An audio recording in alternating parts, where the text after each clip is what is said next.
All I need is one mic. That's all I need. Ladies and gentlemen, Gerald Cedillo.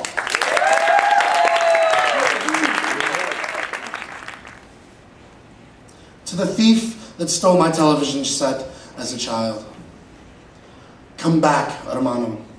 You've left a debt I cannot repay. Chalk dust lessons smear the walls of my childhood home. Policemen used to find trace evidence, as if pixie magic could unlift your fingerprints from things my family touched. Now, both sets of hands touch each other on an unseen molecular level. We are connected, fugitive, handcuffed by the beat cop of time. Oh, my intruder.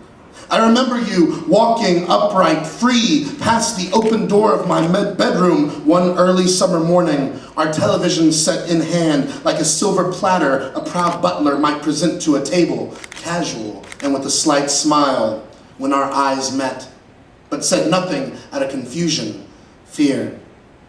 With my brother asleep on the floor, head full of comic books, I realized I'd only seen criminals on reruns of Batman. The only burglar I recall was the Grinch stealing Christmas. And I can't tell you about your loot's precious history.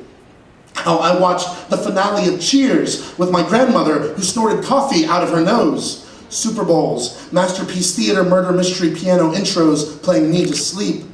I can't tell you of Saturday morning cartoons, how I waited for Zach and Kelly to kiss on Saved by the Bell.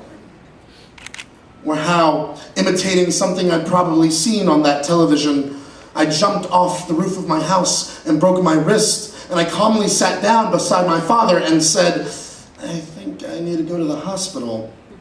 How he leapt up, carried me to his truck as if I were the TV, he, the thief. But now, see, you've changed things. You forcibly flipped the channel of my mind with the set of pliers that we used for the knobless dial, replaced one clear, youthful way of thinking with static. And now you've run away, hidden from me in the great pawn store of time. And for the reasons that we stay up late, blinds closed, I check and recheck the locks. You are why I reimagine a million greedy feet hurtling through midnight still suburbia's backyards, phantoms cascading over the gates, knocking moonlit garbage lids, stomping the flower beds, the cup in their hands, everybody looking through the darkened windows with sharp animal eyes while families sign off to sleep.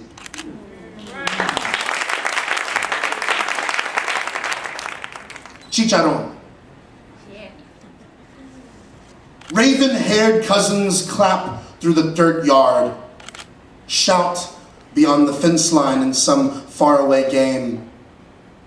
These are the green hours before midnight, and we are waiting on the beer-lined porch rails so distant relatives can drive across the state, windows down, never minding the bats pollinating fragrant cacti blooms by starlight. We are thrown together, kicked up dust and smoke that holds an after-image burn of fireworks just stretched above the treetops when they arrive. Now, I am too young, and I sniffle at the sacrament, men amid the fire pits, coals burning. They prod the heat-splintered logs, their sorrel boots smolder as they invite everyone, arm in arm, time to examine the soft sand dugout, its corrugated metal sheet covering, and the pig, his unexpected face still intact. Soft graphite eyes and a white snout flaring, the dragon cornered, desperate to strike. Maybe if I stood longer, took longer gulps of grease-fed air, I would salivate like they do at the sight of flesh cooking in the good ripe fullness of the earth. Is this a natural history course in women deep-frying the larder that ashen menfolk bring home? See, my grandmother is inside, tooling the excess fat over pigskin and shoulder chunks. Please, I beg her, do not leave me to them. I will separate the beans from the bits of gravel and rock. I will eye the potatoes and salt the padron peppers. but bottles in hand, the man outside only retreat over their semicircle to follow a car passing headlights on the unfrequented road. Whereas the women gossip on the couch, a television broadcasting other Independence Day concerts, they show no diverse reactions at the profanities or the gunshots fired in the air.